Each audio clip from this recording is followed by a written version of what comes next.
muito feliz, muito alegre mesmo.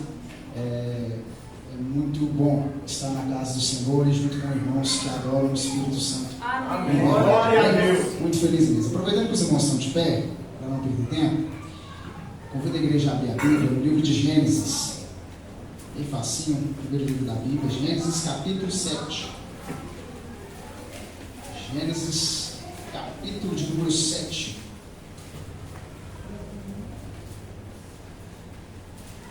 Glória a Deus. Aleluia. Glória a Deus. Gênesis capítulo 7, vou ler a partir do primeiro versículo.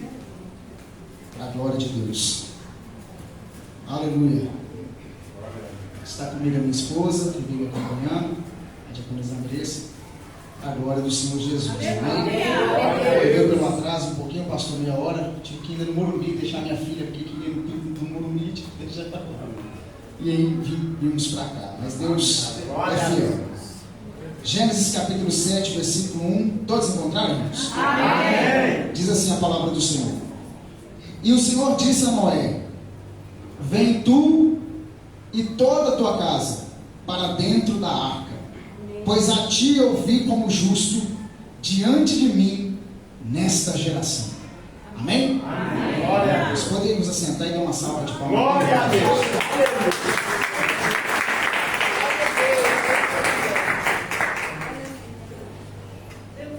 Glória a Deus. Aleluia. Deus é fiel. Irmãos, nessa noite eu vim trazer uma palavra do Senhor.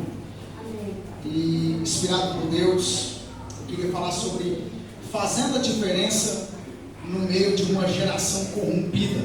Aleluia.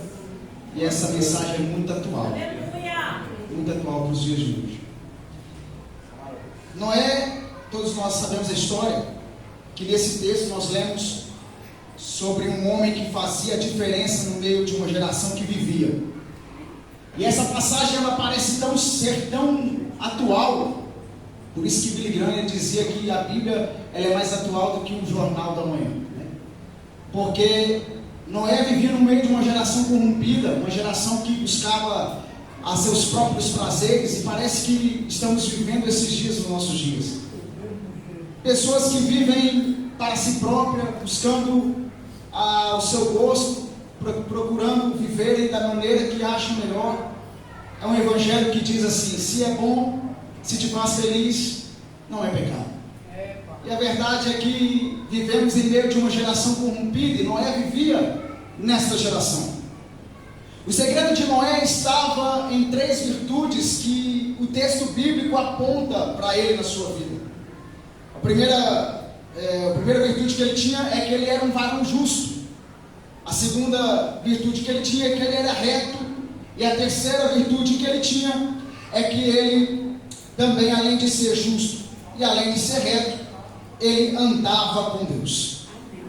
O que eu acho interessante é que, por conta dessas 3 virtudes, Deus olhou para Noé e disse: Noé, por conta daquilo que eu tenho visto em você, eu vou fazer você entrar dentro da arca e proteger você de um dilúvio.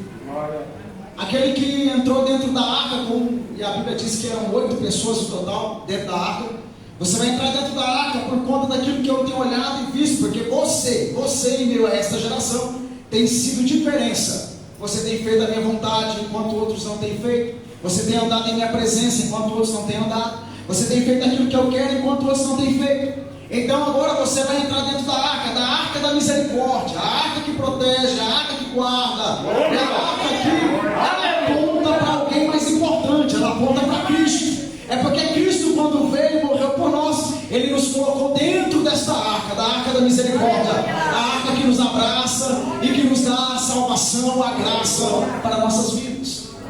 Eu acho interessante que por ele ser um homem reto, quer dizer que ele andava e amava a retidão. Ele se desviava do pecado e aborrecia o pecado.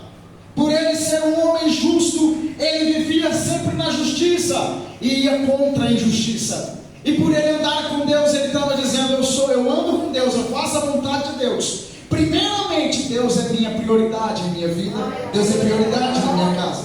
Por isso que quando Deus decreta o dilúvio, Deus convida Noé para dentro da arca. É por isso, por conta dessa situação, se fizermos a diferença, se se não nos conformarmos com este mundo, se os nossos desejos e prazeres pecaminosos ficarem para o lado de fora da nossa vontade, da nossa porta, do nosso coração, com certeza teremos acesso para adentrar dentro desta mesma arca, qual não é também. Glória a Deus. O que nós vemos neste mundo, nesta ocasião que vivemos, é que o amor tem se esfriado. E é um evangelho que muitas das vezes diz se você ama, ou se Deus te ama, ou Ele te aceita da forma que você é. Esses dias eu ministrei na nossa igreja no domingo, e pregando na igreja eu disse para os irmãos que não é porque Deus nos ama que Ele nos aceita da forma que nós queremos. Hoje, pela manhã, na escola dominical da nossa igreja, o pastor estava dando um ensino, e ele até citou a ministração que eu preguei, porque todo amor e todo o sentimento de amor, ele nasce no coração de Deus. Mas ele não nasce no coração de Deus para nos amar e dizer: eu te abraço, te aceito, vem, você pode viver da maneira que você quer, que vai ser assim. Não, o amor de Deus, ele necessita de algo mais além, de um compromisso, de um relacionamento. É um relacionamento contínuo, é um relacionamento de convivência.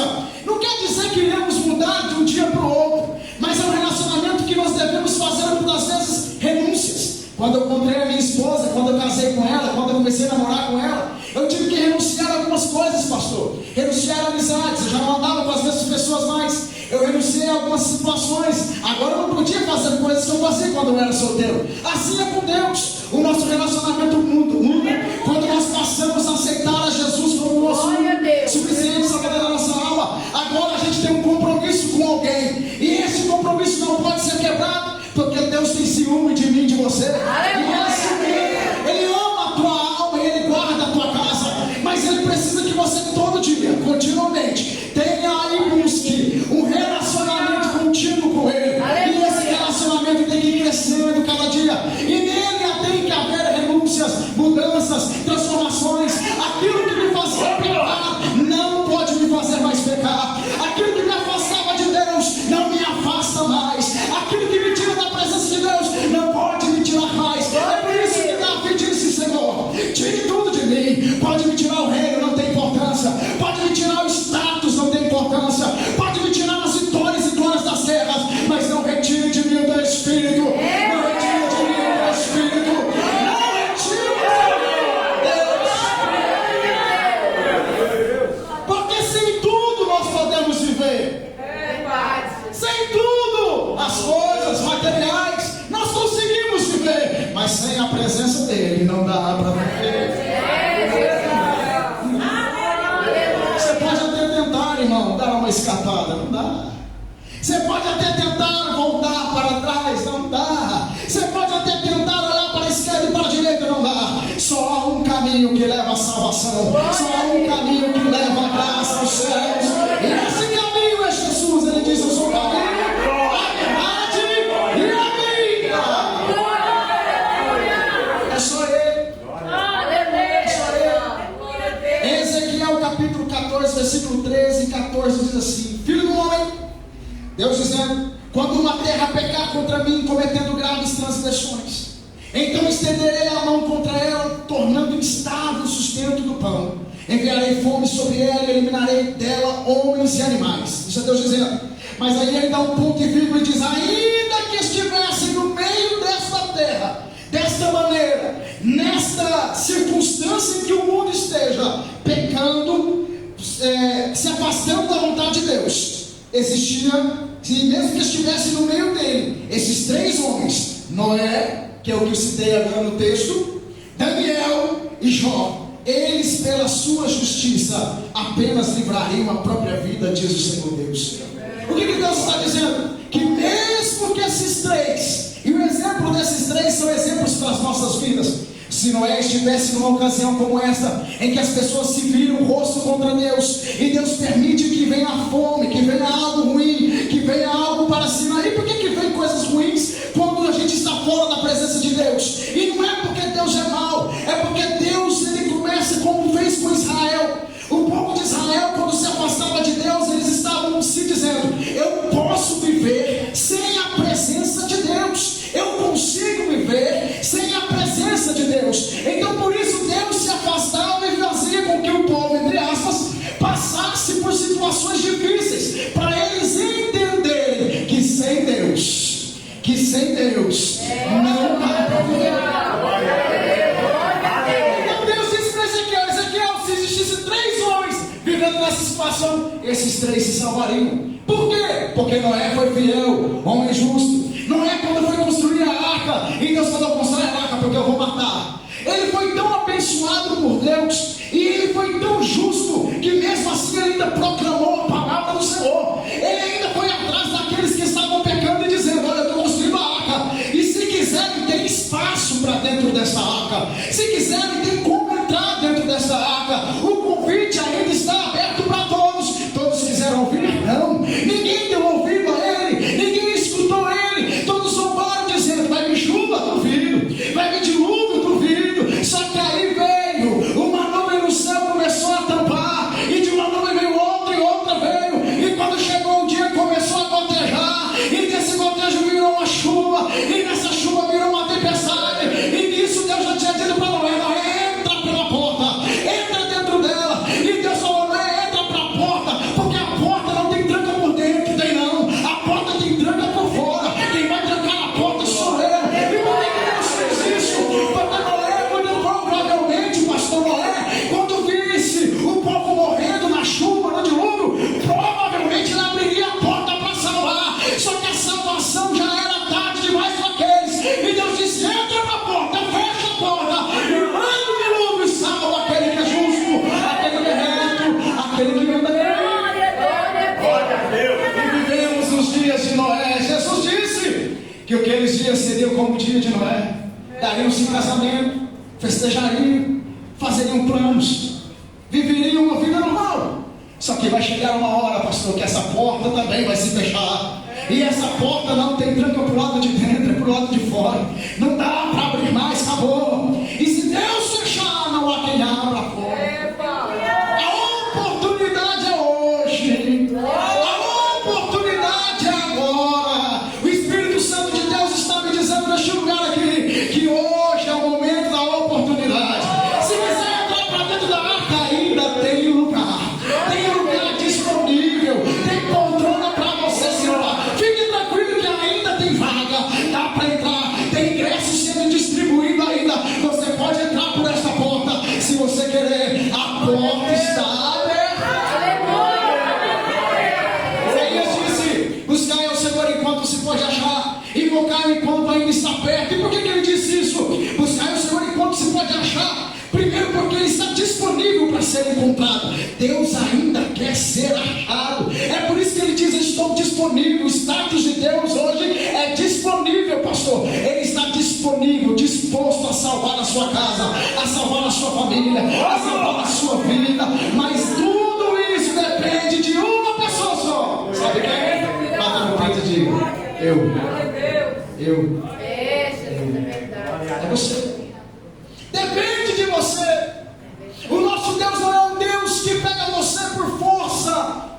Não é um Deus que vai escravizar a sua alma e dizer: você é meu acabou, não. Ele te dá o livre-arbítrio dizendo: se você quiser, se você crer. É por isso que ele disse: Deus enviou, Deus mandou, Deus amou o mundo inteiro. João 3,16. Deus amou o mundo inteiro, que deu o seu Filho unigênito, para que todo aquele que nele crê. Há uma condição.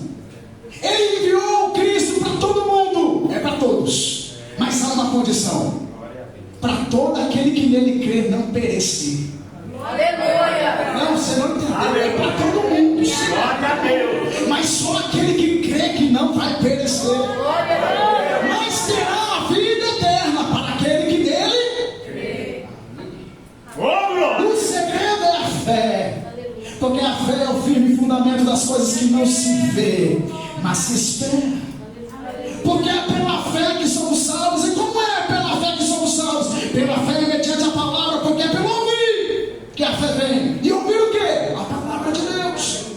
Somos salvos sim, pela graça, mediante a fé. E isso não é de nós, é dom de Deus. A fé é crença. Você precisa crer em Deus. Você precisa estar na retidão com Deus. E como Ezequiel deu esse exemplo de 3 homens, Noé, Daniel e Jó, eu decidi trazer um pouquinho também dos exemplos desses 2 homens também. O primeiro exemplo foi de Noé, um homem justo que andou com Deus, que não desviou. Noé construiu a arca por 100 anos, e ele não vacilou. Ele creu na palavra do Senhor Deus. Não importa os anos que se passem, não importa o tempo que se passa, não desista de confiar nas promessas de Deus.